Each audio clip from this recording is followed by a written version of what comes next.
أحمد حفظه الله تعالى আখেরি দর্স দিয়েছেন। আজকের মাহফিলটা তো লম্বা হওয়ার কথা না, আরো আগেই মাহফিল সম্পন্ন হওয়ার কথা। অনিবার্য কারণে কিছুটা বিলম্ব হয়েছে। আবাসিক এলাকা চতুর্দিকে মানুষজন তাদের বিশ্রামের অপেক্ষায় তারা প্রথম নিচ্ছে। এই সময়ে খুব দীর্ঘ আলোচনা করাটা এটা সমীচীন মনে করছি না। আমি আপনাদের সম্মুখে অল্প সময়ে কয়েকটি কথা আলোচনা করব। বিশেষ করে আজকে যে উপলক্ষে আমরা এখানে সমবেত হয়েছি, বাংলাদেশের একটি অন্যতম আলোচিত দিনী শিক্ষা প্রতিষ্ঠান জামিয়াতুল ইব্রাহিম থেকে নবীন যে সকল আলেমরা ইলমে ওয়াহির আমানত পক্ষে পালন করে জাতির জন্য দায়িত্বশীল হিসেবে কর্মের ময়দানে পদার্পণ করতে যাচ্ছেন। অত্যন্ত গুরুত্বপূর্ণ একটি সময় এবং গুরুত্বপূর্ণ একটি উপলক্ষ। এই উপলক্ষকে সামনে রেখে ওলামায়ে কেরামের জিম্মাদারি, আলেমদের দায়িত্ব এবং আলেমদের সাথে সাধারণ মুসলমানদের আচরণ, আলেমদের ব্যাপারে সাধারণ মুসলমানদের মন মানসিকতা কি হওয়া উচিত, কেমন হওয়া বাঞ্ছনীয়, এই সকল বিষয়গুলোতে দুই চারটা কথা আমি আপনাদের সম্মুখে আলোচনা করব। মুহতারাম হাজিরিন, হযরত রাসূল আকরাম সাল্লাল্লাহু আলাইহি ওয়াসাল্লামের অত্যন্ত সুপ্রসিদ্ধ বহুল আলোচিত একটি হাদিস আমি আপনাদের সম্মুখে পাঠ করেছি। এই হাদিসের সাথে ওতপ্রোতভাবে ঘনিষ্ঠভাবে সম্পৃক্ত আরেকটি হাদিস, যেটিও হাদিসের সকল কুতুবে মুতাদাওয়াবিনের মধ্যে বর্ণিত হয়েছে। আল্লাহর নবী ইরশাদ করেছেন, ইন্না বানি ইসরাঈলা কানাত তাসুসুহুমুল আম্বিয়া কুল্লামা হালাকা নাবিয়্যুন খালাফাহু আখার ওয়া লা নাবিয়্যা বাদি। আল্লাহর নবী বলেছেন যে আমার আগে দুনিয়াতে সিস্টেম ছিল, নিয়ম ছিল আল্লাহর পক্ষ থেকে, যে দুনিয়াতে মানুষের উম্মতের জিম্মাদারি বহন করতেন আম্বিয়াগণ, নবী আলাইহিস সালামগণ, আম্বিয়ায়ে কেরাম। বনি ইসরাইলের মধ্যে হাজার হাজার বছর পর্যন্ত ব্যাপারটা এমনই ছিল যে তাদের নেতৃত্বের দায়িত্ব থাকতো নবীদের হাতে। কুল্লামা হালাকা নাবিয়্যুন খালাফাহু আখার, একজন নবী দুনিয়া থেকে বিদায় নিলে আরেকজন নবী তার জায়গায় স্থলাভিষিক্ত হতেন, আল্লাহর পক্ষ থেকে তিনি মনোনীত হতেন এবং তিনি দায়িত্বের বোঝা নিজের কাঁধে তুলে নিতেন। এভাবেই চলেছে পৃথিবী হাজার হাজার বছর। এই পৃথিবীতে মানব সভ্যতার বিকাশে সবচেয়ে বড় অবদান হলো আম্বিয়া আলাইহিস সালামদের। নবীদের অবদানকে অস্বীকার করলে বিশ্ব সভ্যতার গৌরবজনক সমস্ত অধ্যায়গুলো ম্লান হয়ে যাবে। এভাবে আদম আলাইহিস সালাম থেকে নিয়ে আখেরি নবী মুহাম্মদুর রাসূলুল্লাহ সাল্লাল্লাহু আলাইহি ওয়াসাল্লাম পর্যন্ত দুনিয়াতে মানব জাতির দায়িত্ব আল্লাহর পক্ষ থেকে আবর্তিত হয়েছিল নবীদের উপর। এভাবে একজন একজন নবী দুনিয়াতে এসেছেন, মানুষের জিম্মাদারি কাঁধে বহন করেছেন, সেই জিম্মাদারি আদায় করার জন্য তারা সর্বাত্মক চেষ্টা করেছেন। এভাবে একজন একজন করে নবী বিদায় নিতে নিতে আখেরি নবীর পালা এসেছে। নবীজি নিজে বলেছেন, ওয়া আনা খাতামুন নাবিয়্যিন ওয়া লা নাবিয়্যা বাদি, আমি হলাম সর্বশেষ নবী, আমার পরে আর কোন নবী আসবে না। তিনি খাতামুন নাবিয়্যিন, তারপরে আর কোন নবী আসবে না। স্বাভাবিকভাবেই এই হাদিসের মধ্যে একটা প্রশ্ন থেকে যায়, সেটা হলো যে দুনিয়াতে আল্লাহর পক্ষ থেকে সিস্টেম হলো যে মানব জাতির জিম্মাদারি আর দায়িত্ব পালন করেন নবীগণ। এভাবেই পৃথিবীতে হাজার হাজার বছর চলেছে। নবী গো, আপনি বলছেন যে আপনার পরে আর কোন নবী আসবে না, তাহলে অনিবার্যভাবে প্রশ্ন তৈরি হয়, তাহলে আপনার পরে এই মানব জাতির উম্মতের দায়িত্ব সামাল দেবে কে?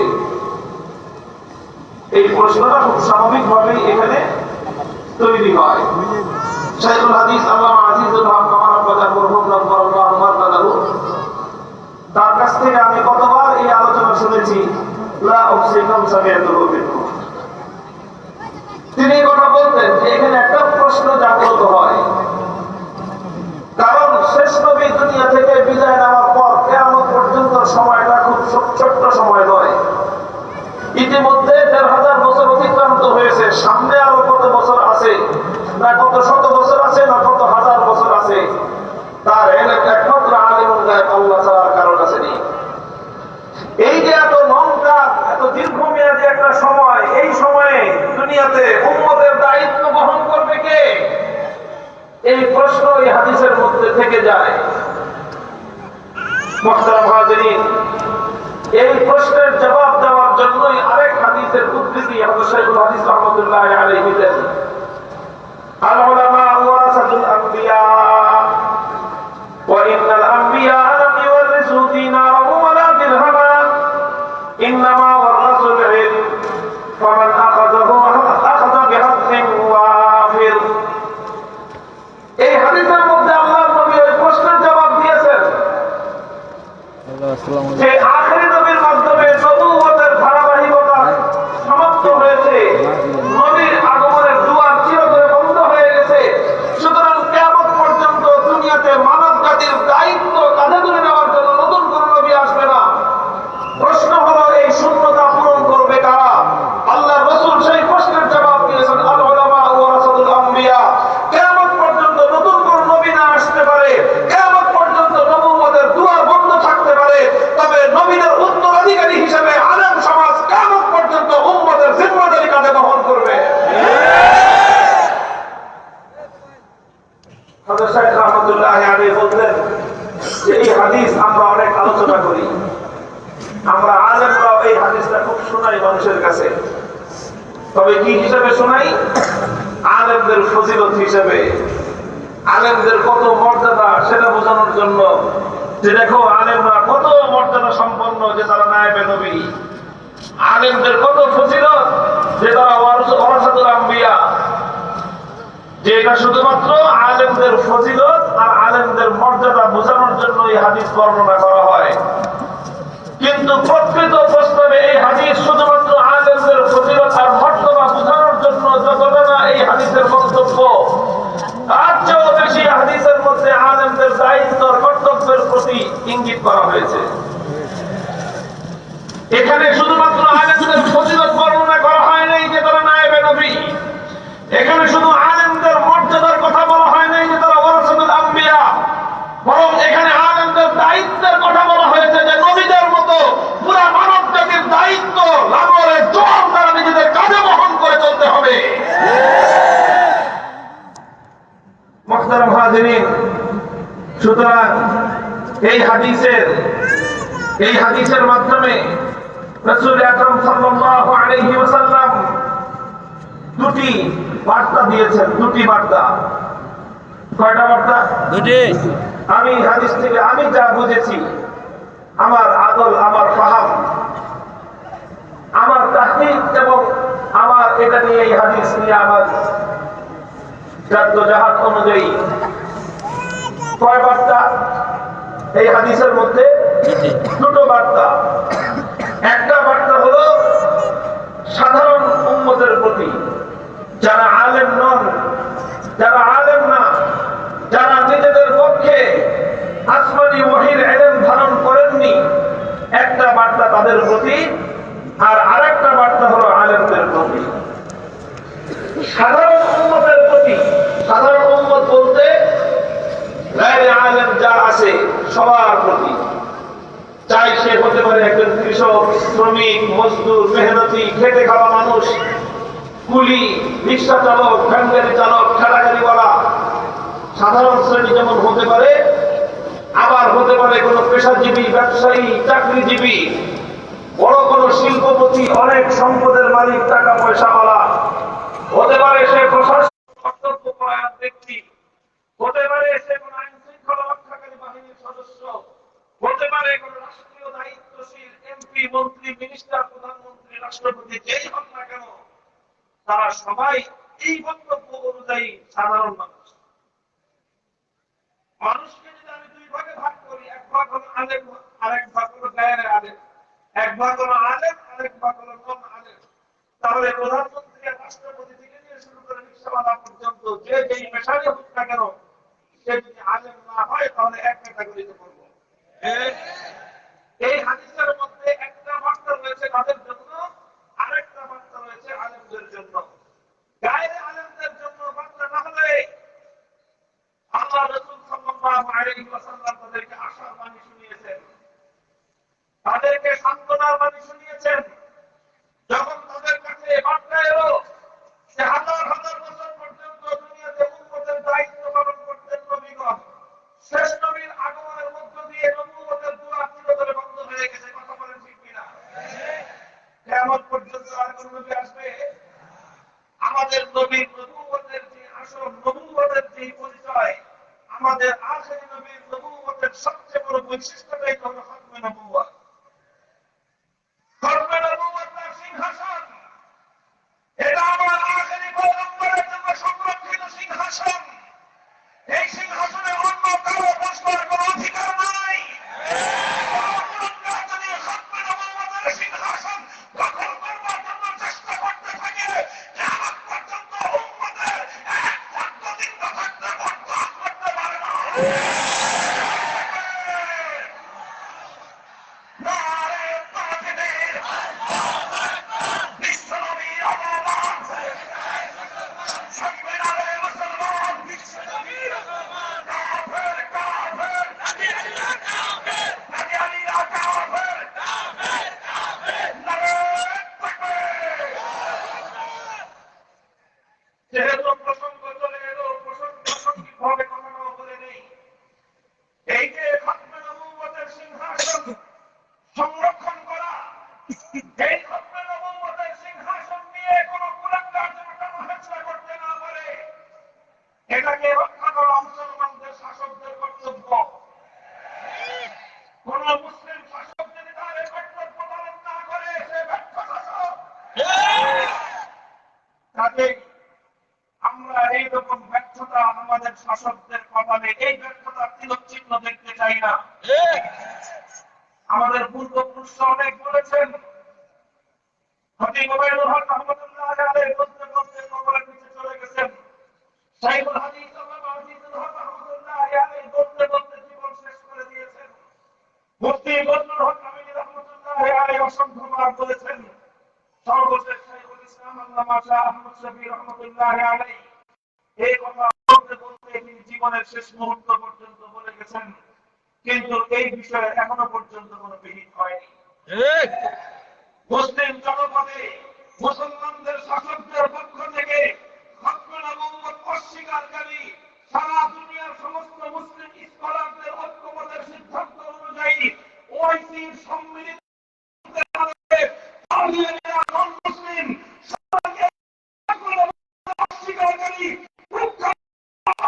অনুসারী কাদিয়ানী সম্প্রদায়কে মুসলিম পরিচয়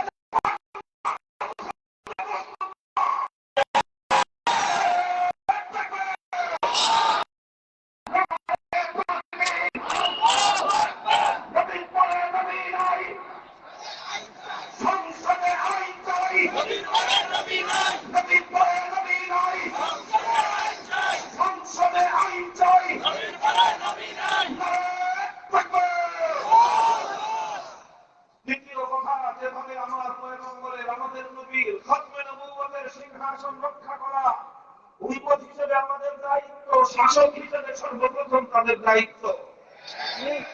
ঠিক তেমনি ভাবে আল্লাহ পয়গম্বরের ইজ্জত, তার মর্যাদা রক্ষা করাটাও সমস্ত উম্মতের দায়িত্ব এবং কর্তব্য। আল্লাহর নবীকে যদি কোনো কটূক্তি করা হয়, আল্লাহর পয়গম্বরের উপর যদি কোনো কটাক্ষ করা হয়, এটা আল্লাহর নবীর কোন উম্মত, সত্যিকার উম্মত এটা বরদাস্ত করতে পারে না। বন্ধুগণ, কোন মায়ের সন্তান যদি মায়ের প্রকৃত ভালোবাসা তার হৃদয়ে থাকে, মায়ের মমতা যদি কারো হৃদয়ের মধ্যে থাকে, মায়ের প্রতি কর্তব্য আর দায়িত্ব বোধ যদি কোন সন্তানের হৃদয়ে থাকে, আর ওই রকম মা ভক্ত সন্তানের সামনে কোন কুলাঙ্গার যদি তার মায়ের ইজ্জত তার আব্রু নিয়ে ছিনিমিনি খেলতে চায়, তখন সেই সন্তান মায়ের ইজ্জত হেফাজত করবার জন্য প্রয়োজনে সেই চরিত্রহীন সেই দম্পটে যদি তার কর্তা পুড়িয়ে যায়, পৃথিবীর মানুষ তাকে মায়ের এই সম্মান রক্ষা করবার জন্য বাহাবারি দেবে। যদিও দায়িত্ব আর কর্তব্য হলো রাষ্ট্র শাসনতন্ত্র শাসকবর্গ বিচার ব্যবস্থা প্রতিটি মায়ের ইজ্জত এবং আব্রুর নিরাপত্তা দিবে। এটা দেওয়া শাসকের কর্তব্য, এটা দেওয়া বিচার ব্যবস্থার দায়িত্ব। কোন বিচার ব্যবস্থা কোন শাসক বর্গ যদি মায়ের ইজ্জতের নিরাপত্তা নিশ্চিত করতে না পারে, তাহলে সেই জনপদের দায়িত্বে থাকবার কোন অধিকার তাদের নেই। বিচার ব্যবস্থা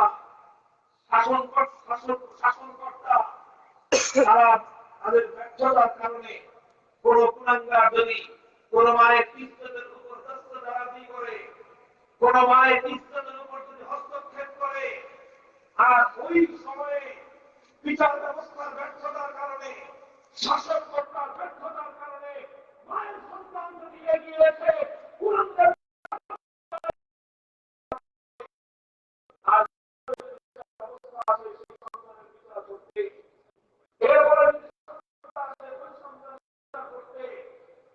তাহলে তখন ওই শাসনকর্তার বিচার ব্যবস্থাকে প্রশ্ন করবে, মায়ের ইজ্জত বঞ্চিত হওয়ার সময় যদি কার কোরআন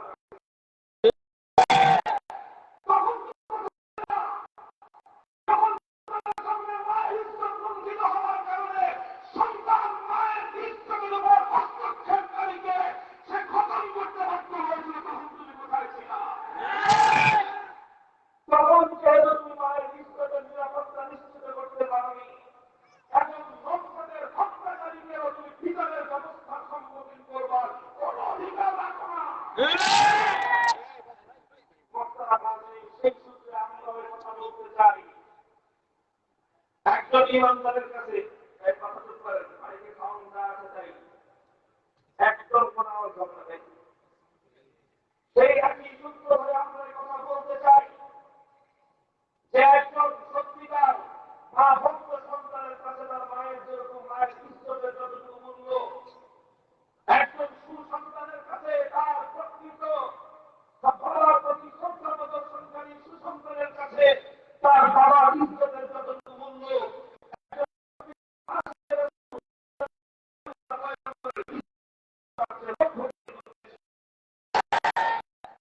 সেই রসুলকে নিয়ে যখন কেউ কটাক্ষ করে কটূক্তি করে, সেই রসুলের ইজ্জতের চাদর নিয়ে যখন কোন কুলাঙ্গার হেচ্ছা করে, তখন মুসলমানদের বিচার ব্যবস্থা শাসনকর্তার দায়িত্ব কর্তব্য ছিল ওই কুলাঙ্গারের হাত থেকে আমার পয়গম্বর মুহাম্মদ আরবীর ইজ্জতের চাদর নিয়ে হেফাজত করা।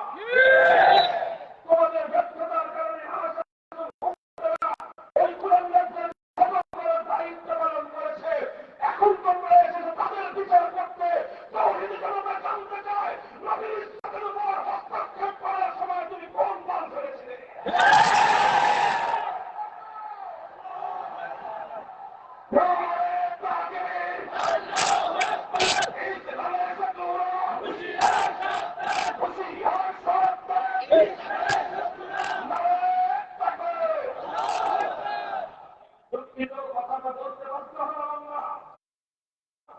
তবে আমরা স্পষ্ট ভাষায় বলতে চাই, আমরা আমাদের জনপদে আমার নবীর ইজ্জতের উপর হস্তক্ষেপকারী আর কোন কুলাঙ্গারের চেহারা দেখতে চাই না। আমরা দেশে বসবাসকারী নাগরিক হিসেবে শাসকদের কাছে আমাদের দাবি, বিচার ব্যবস্থার কাছে আমাদের দাবি, বিচার ব্যবস্থা কায়েম হয়েছে মানুষের জান মালে এবং ইজ্জতের নিরাপত্তা দেওয়ার জন্য। আমার কাছে আমার বেশি আমার বেশি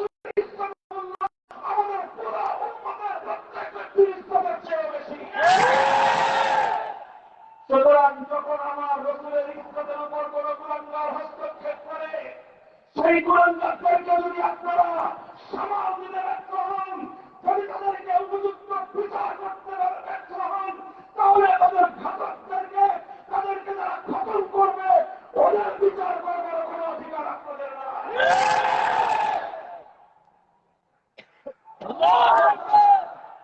এখানে আবেগের বিষয়, আবেগের বিষয় জন্য আমরা বারবার একই কথা বলছি।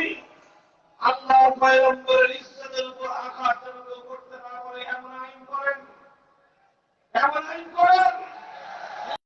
এই কথা আমি এই কথা বলে এই কথার জন্য শাইখুল ইসলাম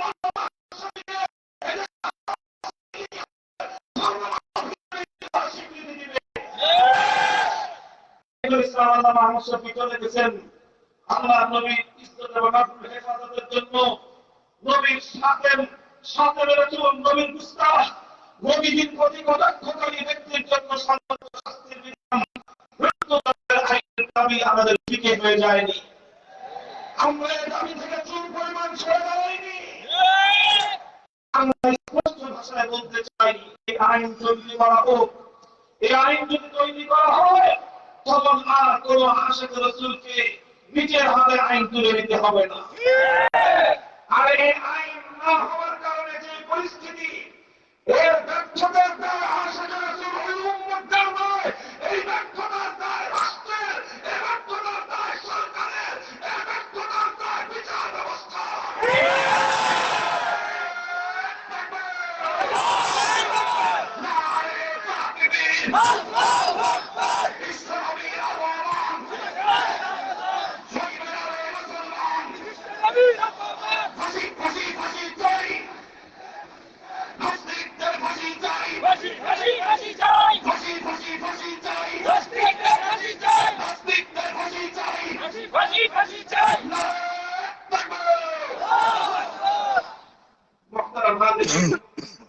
এটা আমার মূল আলোচনার বাইরে প্রসঙ্গক্রমে চলে এসেছে, এই জন্য আমরা আমাদের কথাগুলো ব্যর্থহীন ভাবে আমরা তুলে ধরলাম।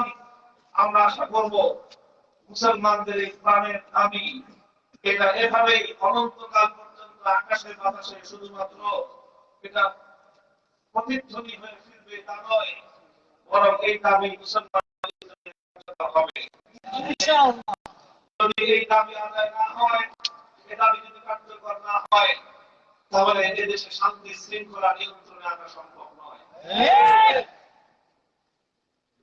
বন্ধুরা, আমি বলতেছিলাম যে কথা, ওই যে হাদিসের কথা, রাসূল আকরাম সাল্লাল্লাহু আলাইহি ওয়াসাল্লাম যখন বললেন আমি হলাম সর্বশেষ নবী, আমার পরে আর কোন নবী আসবে না, স্বাভাবিকভাবেই সাধারণ মানুষের জন্য এটা একটা সংবাদ। তাহলে আমাদেরকে কে পথ দেখাবে? আমরা ভুল করলে কে শুধরে দিবে? আমরা বিপদগামী হতে থাকলে কে আমাদেরকে সরল সঠিক পথের দিশা দিবে? আমরা যদি কোনো অসৎ পথে চলি তাহলে আমাদেরকে সৎ পথে পরিচালিত করবে কে? আমরা যদি অন্ধকারের দিকে ধাবিত হই আমাদেরকে আলোর পথের দিকে নিয়ে আসবে কে? এই প্রশ্নটা সাধারণ মানুষের জাগ্রত হওয়ার কথা। আল্লাহ রাসূল সাল্লাল্লাহু আলাইহি ওয়াসাল্লাম সেই সাধারণ উম্মতকে লক্ষ্য করে আশার বাণী শোনালেন। তাদের জন্য আল্লাহ রাসূল সাল্লাল্লাহু আলাইহি ওয়াসাল্লাম সান্ত্বনার বাণী শোনালেন, হে আমার উম্মত, হতাশ হওয়ার কোনো কারণ নেই, হতাশ হওয়ার কোনো কারণ নেই, নিরাশ হওয়ার কোনো কারণ নেই। কারণ নবুয়তের সিলসিলা হয়তো বন্ধ হয়ে যাচ্ছে, নবুয়তের ধারাবাহিকতা বন্ধ হয়ে যাচ্ছে, কিন্তু কিয়ামত পর্যন্ত আমার উম্মতকে অন্ধকার পথ থেকে আলোর পথ দেখানোর জন্য, ভুল পথ থেকে সঠিক পথে পরিচালিত করবার জন্য, তারা বিপদগামী হতে চাইলে তাদেরকে আবার সরল সঠিক পথের দিকে পরিচালিত করবার জন্য পয়গম্বর না থাকলে কি হবে? কিন্তু এক নবীর জায়গায় সেই নবীর উত্তরাধিকারী হাজার হাজার ওলামায়ে কেরাম পৃথিবীতে বিদ্যমান থাকবে। এটা হলো সাধারণ মানুষের প্রতি আল্লাহর নবীর বার্তা। এই বার্তার দাবি হলেই, সুতরাং হে সাধারণ উম্মতেরা, তুমি যেই হও, আমি আবার বলছি, তুমি একজন মেহনতি মানুষ হও, তুমি একজন চাকরিজীবী হও, তুমি একজন ব্যবসায়ী হও, তুমি একজন রাজনীতিবিদ হও, তুমি একজন রাজনৈতিক দলের কর্মী হও, নেতা হও, তুমি প্রশাসনের লোক হও, তুমি বিচার রোজগার লোক হও, তুমি আইনের লোক হও, রাষ্ট্রের কর্তা ব্যক্তি হও, যেই হও না কেন, তোমার জন্য আল্লাহ রসুলের পয়গাম হলে সুতরাং রসুলরা থাকতে, নবীগণ থাকতে যেভাবে তাদের দিক নির্দেশনা এবং গাইডলাইন মেনে তোমরা তোমাদের জীবন পরিচালনা করতে, নবীদের অবর্তমানে যদি তুমি সরল সঠিক পথের অনুসন্ধান করতে চাও, সরল সঠিক পথে যদি চলতে চাও, আলেম ওলামাদের দিক নির্দেশনা মানা ছাড়া বিকল্প কোনো পথ নাই। এটা হলো সাধারণ মানুষের প্রতি আল্লাহর নবীর বার্তা।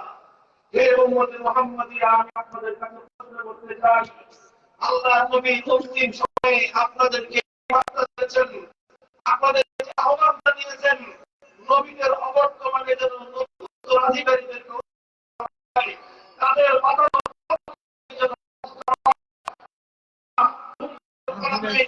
দিক নির্দেশনা মেনে চলবার জন্য প্রস্তুত আছেন তো ইনশাআল্লাহ?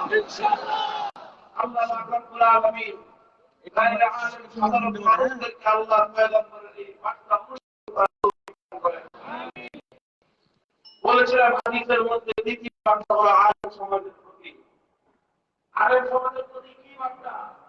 যে তোমাদের ঘরে ফজিলত দিয়ে দিলাম, এখন থেকে তোমরা শুধুমাত্র জনগণের সালামের জবাব দিবা। তোমাদের অনেক মর্যাদা ঘোষণা করে দিলাম, এখন থেকে তোমরা শুধুমাত্র নাম করে চার বড় বড় কাত্তি বসায় হাতিয়ে খাইবা। এই বার্তা না, বার্তা এটা নয়। বরং আল্লাহর পয়গম্বরের বার্তা উম্মতের আলেম সমাজকে, যারা নিজেদের পক্ষে আসমানি ওহীর ইলমের আমানত রেখেছো, কোরআন হাদিসের ইলমের আমানত তোমরা নিজেদের পক্ষে ধারণ করেছো, সর্বপ্রথম এই আমানতের গুরু দায়িত্বের বোঝাটা কত ভারী সেটা উপলব্ধি করার চেষ্টা করো। এটা সেই আমানত, ইন্না আরাদনাল আমানাতা আলাস সামাওয়াতি ওয়াল আরদি ওয়াল জিবাল ফাআবাইনা আন ইয়াহমিলনাহা ওয়া আশফাকনা মিনহা ওয়া হামালাহা আল ইনসান। যে আমানতের দায়িত্ব বহন করতে অপরভাবে প্রকাশ করেছিল আসমান, যে আমানতের দায়িত্ব বোঝা নিতে ব্যর্থ হয়েছিল পাহাড়, যে আমানতের বোঝা বহন করতে অক্ষমতা প্রকাশ করেছিল জমিন, সেই আমানত সর্বশেষ একজন পয়গম্বর বহন করেছিলেন। আর সেই আমানতের দায়িত্ব পর্যায়ক্রমিকভাবে পয়গম্বরদের কাছ থেকে উম্মতের আলেমদের কাছে স্থানান্তরিত হয়েছে। সুতরাং আলেম হওয়া, আলেম লক্ষ্য ধারণ করা, আলেম পরিচয় ধারণ করা, এটা জগতের আর 8-10টা ডিগ্রি ধারণ করার মতো নয়। আলেম হওয়ার অর্থ শুধু অনার্স পাস করা নয়, আলেম হওয়ার অর্থ শুধুমাত্র এমএ পাস করা নয়, আলেম হওয়ার অর্থ শুধুমাত্র শিক্ষাগত একটা ডিগ্রি গ্রহণ করা নয়, আলেম হওয়ার অর্থ শুধুমাত্র শিক্ষাগত যোগ্যতার একটা সার্টিফিকেট আর সনদ হাসিল করা নয়। আলেম হওয়ার অর্থ হলো আদম আলাইহিস সালাম থেকে আখির নবী মুহাম্মদুর রাসূলুল্লাহ সাল্লাল্লাহু আলাইহি ওয়াসাল্লাম পর্যন্ত সমস্ত নবীদের জিম্মাদারি দায়িত্বের জোয়ান কাঁধে তোলা।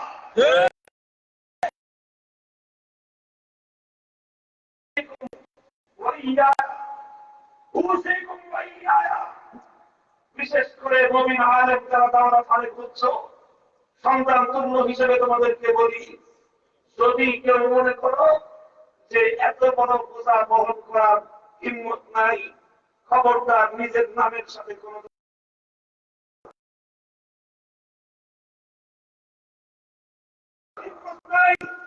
আলেম উপাধি বহন করবা না, আলেম পরিচয় ধারণ করবা না।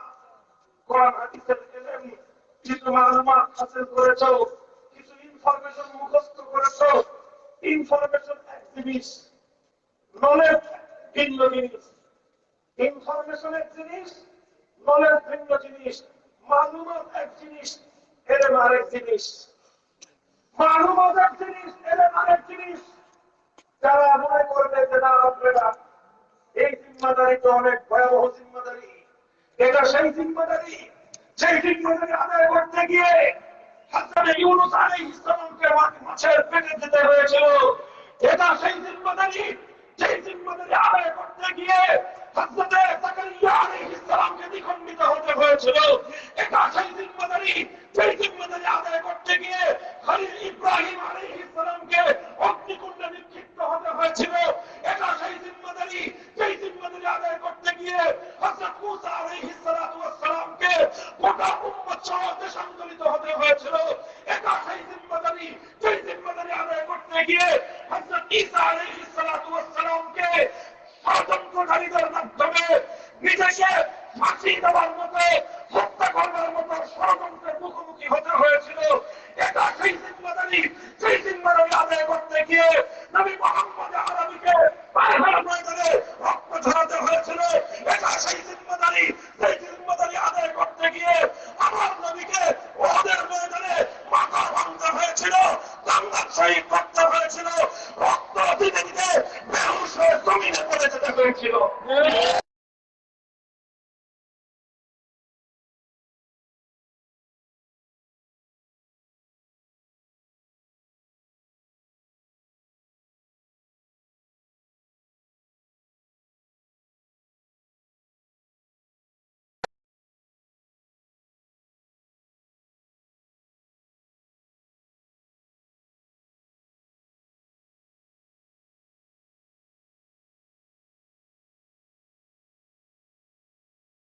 আমাদের সাথে থাকবেন, আমাদের শত্রুরা আমাদের একটা বাঁকা বসন সোজা করতে পারবে না। এজন্য বলছি, আলেম হওয়ার অর্থ কি আগে বুঝেন। আলেম হওয়ার অর্থ হলো মুহাম্মদ আরবীর সেই দায়িত্ব নিজের কাছে তুলে নেওয়া। যে দায়িত্ব পালন করতে গিয়ে তিনি তায়েফের ময়দানে রক্ত দিয়েছিলেন, ওদের ময়দানে মাথা ভেঙেছিলেন। আলেম হওয়ার অর্থ হলো ঈসা আলাইহিস সালামের উত্তরাধিকারের দায়িত্ব নেওয়া। যে দায়িত্ব পালন করতে গেলে আপনার শত্রুরা আপনাকে ফাঁসি কাস্তে ঝোলাতে পারে, এটা সেই দায়িত্ব। সেই দায়িত্ব পালন করতে গিয়ে মূসা আলাইহিস সালামের বিপক্ষে ফিরআউন তার সমস্ত রাজ্য শক্তি নিয়ে উঠে পড়ে রেখেছিল। এটা সেই দায়িত্ব। সেই দায়িত্ব পালন করতে গেলে আপনাকে হযরত জাকারিয়া আলাইহিস সালামের মতো বিখণ্ডিত হওয়ার হওয়া লাগতে পারে। এটা সেই দায়িত্ব। সেই দায়িত্ব পালন করতে গিয়ে আপনাকে হযরত খলিল ইব্রাহিম আলাইহিস সালামের মতো আগুনের মধ্যে নিক্ষিপ্ত হওয়া লাগতে পারে। যদি বলেন যে হুজুর ভয় লাগে, ভয় লাগে, ভয় লাগলে তো রাস্তা আগেই বললাম, রাস্তা বলে দিলাম, পরিষ্কার করে দিলেন যে না আমি আলেম না, আমি কিছু ইনফরমেশন মুখস্থ করেছি, আমি কোরআন হাদিসের কিছু তথ্য মুখস্থ করেছি, কোরআন হাদিসের কিছু নলেজ আমি শিখেছি, বা আমি আলেম না। নিজের অবস্থান পরিষ্কার করে দেওয়া উচিত। আল্লাহ উলামায়ে কেরামকে বুঝবার তৌফিক দান করেন। আবারও বলছি, উলামায়ে কেরামের প্রতি বার্তা দাও, আল্লাহর নবী আলেমদের আস্থা রেখেছেন। আর উলামা নবীজি আলেমদের উপর আস্থা রেখেছেন।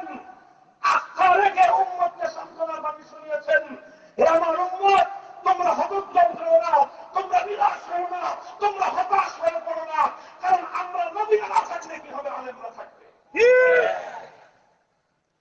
কাজে আলেমদের দায়িত্ব কর্তব্য এর চেয়ে বেশি ভেঙে বোঝানোর কোনো প্রয়োজন নাই।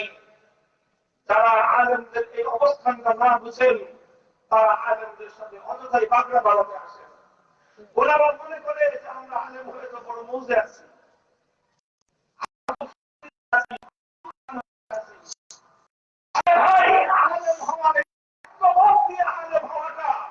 এটা এত মজার জিনিস না, এটা এত মজার জিনিস না। আখেরি পয়গাম তোমাদেরকে শুনিয়ে যাই, বুখারী শরীফ সহ সমস্ত হাদিসের কিতাবগুলোর মধ্যে হযরত আমির মুআবিয়া রাদিয়াল্লাহু তাআলা আনহু একটি বার্তা রয়েছে উম্মতের আলেম সমাজকে লক্ষ্য করে। সেই দীর্ঘ বার্তাটি আর পূর্ণ বলবো না, বর্ণনাটি সমস্ত হাদিসের কিতাবের মধ্যে এসেছে। তিনি মদিনা শরীফে এসে দেখলেন, মদিনার মধ্যে একটা শরীয়ত গর্হিত কাজ হচ্ছে।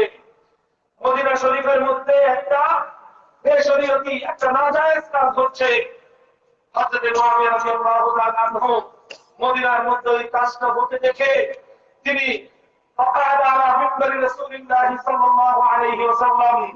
আল্লাহর নবীর মিম্বরে বসলেন। যে মিম্বরে বসে আল্লাহর নবী উম্মতকে তিনি বিভিন্ন নির্দেশনা প্রদান করতেন, সেই মিম্বরে বসে হযরত মুআবিয়া রাদিয়াল্লাহু আনহু সর্বপ্রথম প্রশ্ন করলেন, আইনা উলামাউকুম, আইনা উলামাউকুম, হে মদিনাবাসী জবাব দাও, তোমাদের শহরে শরীয়তের বিরুদ্ধে কার্যকলাপ পরিচালিত হচ্ছে, এই জনপদে আল্লাহর হুকুম লঙ্ঘিত হচ্ছে, আলেমরা কোথায়? জবাব চাই। প্রথম জবাব তিনি এটা বলেন নাই, মদিনা শরীফের এই শহরের নগর পিতা কোথায়, এই শহরের মেয়র সাহেব কোথায়, এটা জিজ্ঞাসা করেন নাই। তিনি এটা জিজ্ঞাসা করেন নাই যে মদিনার এসপি কোথায়, জিজ্ঞাসা করেন নাই মদিনার ডিসি কোথায়। বলবেন যে হুজুর এসপি ডিসি ছিল কিনা, আর এই পরিভাষা না থাকতে পারে, কিন্তু গভর্নর বর্তমান